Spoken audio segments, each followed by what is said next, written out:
हे 26 गुण तुमच्यात असेल तरच तुम्ही खरे आध्यात्मिक आहात. खरा आध्यात्मिक कोण? 1. जी व्यक्ती प्रत्येकाचे हृदय हे देवाचे मंदिर आहे आणि प्रत्येकाच्या हृदयात भगवंत वास करतो हे मानते, ती आध्यात्मिक. 2. जी व्यक्ती नेहमी सकारात्मक विचार करते, वाईटातूनही चांगले घेते, ती आध्यात्मिक. 3. शरीर सर्व कर्तव्याचे साधन आहे आणि शरीर असेल तरच सर्व काही प्राप्त करता येते, अगदी परमात्मा सुद्धा. म्हणून जी व्यक्ती शारीरिक आरोग्याची काळजी घेते, ती आध्यात्मिक. 4. ईश्वराने आपल्याला माणूस म्हणून जन्म दिला आहे, तर माणसांशी माणसासारखे वागते आणि आपली नैतिक जबाबदारी पार पडते, ती व्यक्ती आध्यात्मिक. 5. जी व्यक्ती नुसतेच पोथीपुराण वाचत नाही, तर वाचून आपल्या जगण्यात उतरवते, ती आध्यात्मिक. 6. ज्या व्यक्तीला वरिष्ठांच्या आणि कनिष्ठांच्या प्रति आदरभाव असतो, ती आध्यात्मिक. 7. जी व्यक्ती आपल्यामुळे कोणाला त्रास होऊ नये असं वागते, दुसऱ्याच्या भावना समजून घेते आणि इतरांच्या चांगल्या गोष्टींचा आदर करते, ती आध्यात्मिक. 8. जी व्यक्ती वेद वाचण्यापेक्षा दुसऱ्यांच्या वेदना वाचते, ती आध्यात्मिक. 9. जी व्यक्ती आपलं काम प्रामाणिकपणे करते, उच नीच भेदभाव न करता सर्वांशी समभावाने वागते, ती आध्यात्मिक. 10. जी व्यक्ती आधी आपल्या कौटुंबिक जबाबदाऱ्या पार पाडते आणि सामाजिक कर्तव्य पार पाडते, ती आध्यात्मिक.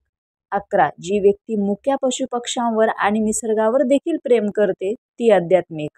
12. जी व्यक्ती निरपेक्षपणे सत्कर्म करते, निस्वार्थीपणे सर्वांशी सेवाभाव ठेवते, ती आध्यात्मिक.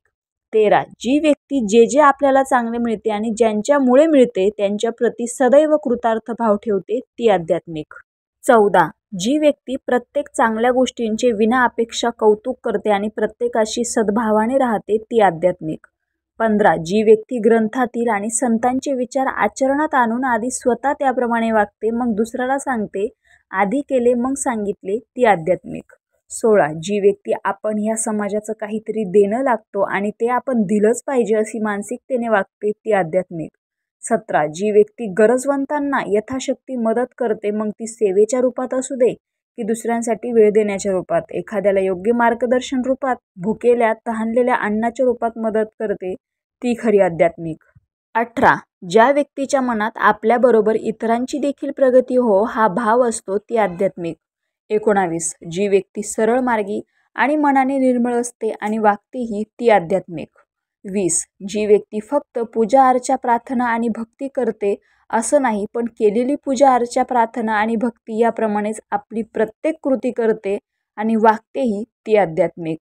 21. जी व्यक्ती राष्ट्रपुरुषांचे स्मरण ठेवते आणि राष्ट्रीय संतांचं सदैव स्मरण ठेवते, त्यांच्या विचारांचं स्मरण आपल्या जीवनात उतरवून जीवन जगते, ती आध्यात्मिक.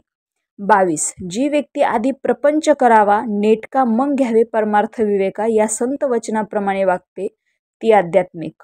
23.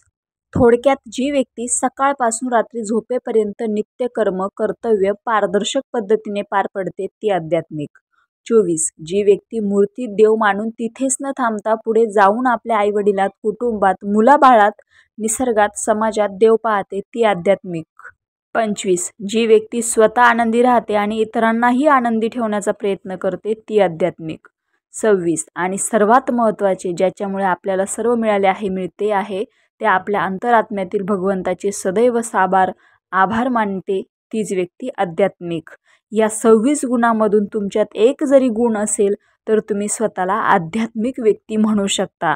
ज्ञानेदेवांच्या वचनाप्रमाणे एक तरी ओवी अनुभवावी, त्याचप्रमाणे याच्यातला एक तरी गुण तुम्ही अंगीकारा, बाकीचे आपोआपच तुमच्या स्वतःला जडतील. रामकृष्ण हरी.